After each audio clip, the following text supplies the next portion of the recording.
November 22nd, 1963. A day that stopped America in its tracks. A motorcade. A smiling president. A sunny Dallas day that turned into one of the darkest moments in our history. And for over 60 years, one question has haunted this nation.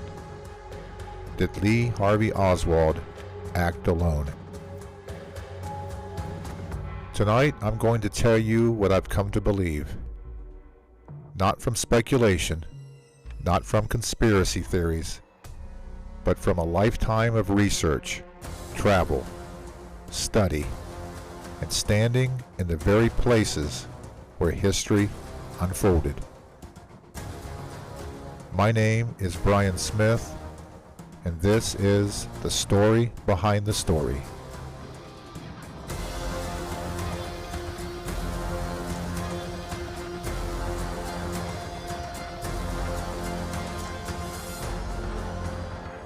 For over half my life, I've studied the assassination of President John F. Kennedy. I've read hundreds of books, watched countless documentaries, and pored through the Warren Commission report, witness statements, ballistic data, and FBI files. I've spent thousands of dollars and 3 separate trips to Dallas to walk where the president rode, to look through the same 6th-floor window Lee Harvey Oswald looked through, and to trace the final steps of both men whose lives collided in Dealey Plaza that fateful day. And after all that time, I've come to one conclusion, one I believe with conviction. Lee Harvey Oswald could have done it, and Lee Harvey Oswald did do it.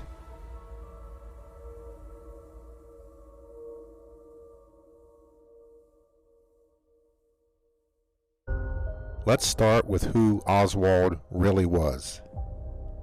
He wasn't just some lost drifter. He was a trained Marine, a marksman. He qualified as a sharpshooter during his Marine service, with documented rifle scores to prove it.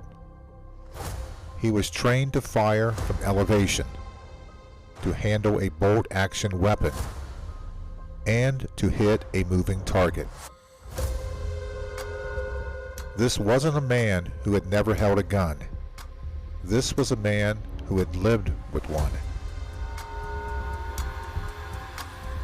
And while serving his country, Oswald grew to despise it. He defected to the Soviet Union.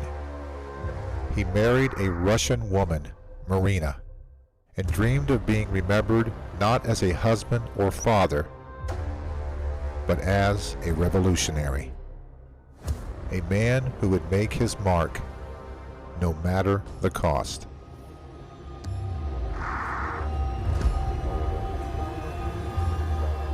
When Oswald returned to America, his disillusionment deepened. In New Orleans, he handed out pro-Castro leaflets, started fake organizations, and inserted himself into shadowy circles of activism and resentment. He sharpened his ideology and his shooting skills. He practiced with the rifle he would later use on November 22nd.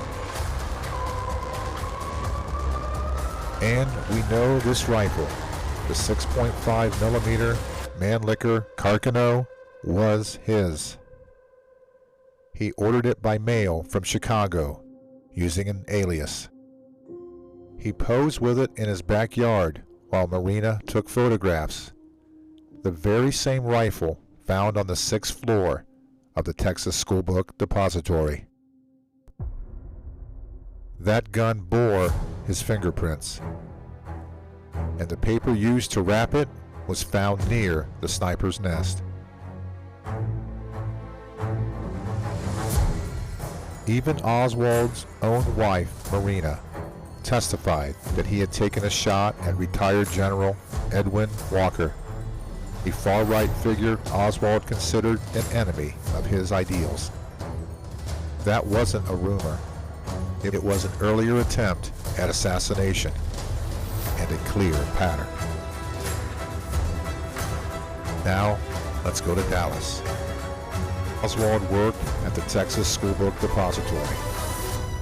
On the morning of November 22, 1963, he carried a long paper-wrapped package into the building. He told a co-worker it contained curtain rods.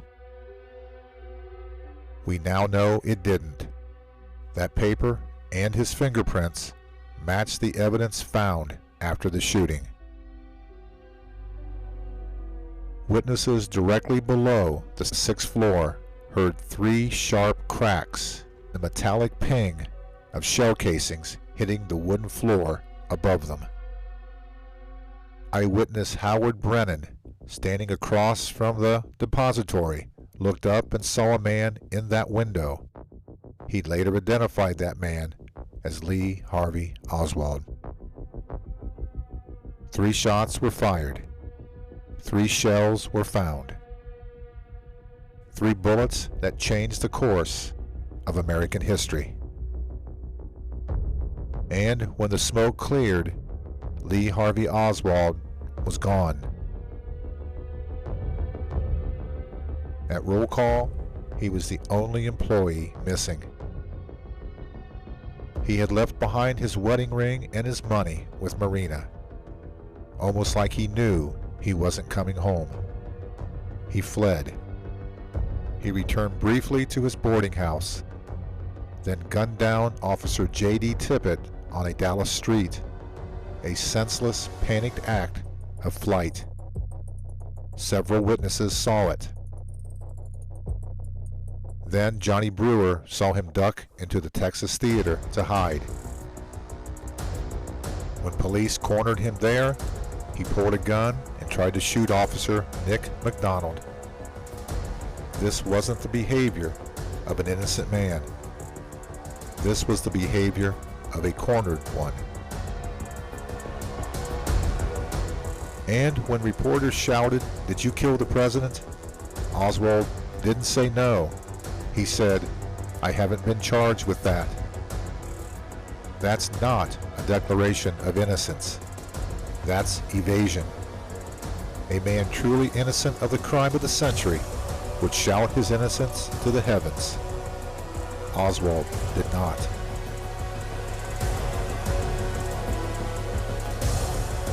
Now, let's ask the hard question. If this was a grand conspiracy, if Oswald was part of some CIA or mafia plot, why give him a cheap, bolt-action rifle he had to buy himself? Why not equip him with the finest weapon money could buy?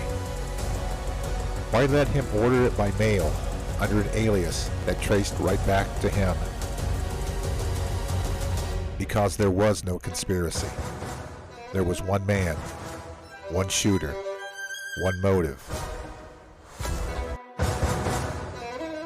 Fame through infamy. Oswald wanted to be remembered, and tragically, he got his wish.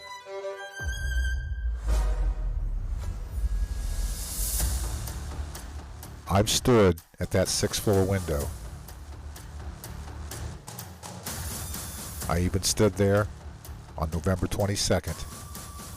I've looked down at Elm Street, seen that slow curve where the motorcade turned. I've walked the grassy knoll, stood behind the fence, and I can tell you from all that, the geometry, the sight line, the distance, it's possible. It's not magic.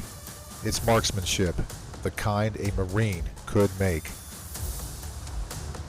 After decades of obsession, research, and travel, I no longer chase the conspiracy, because the facts are stronger than the feelings, and every credible path leads right back to Oswald. He had the means, he had the skill, he had the opportunity. And on that November afternoon, in the 6th floor window of the Texas School Book Depository, he took it.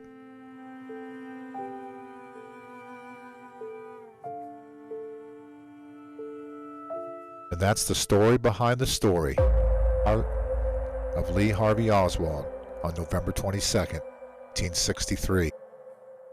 I hope you found it as fascinating as I did. The echoes of the past are waiting to be heard. My name is Brian Smith, and we are history. Thank you for listening.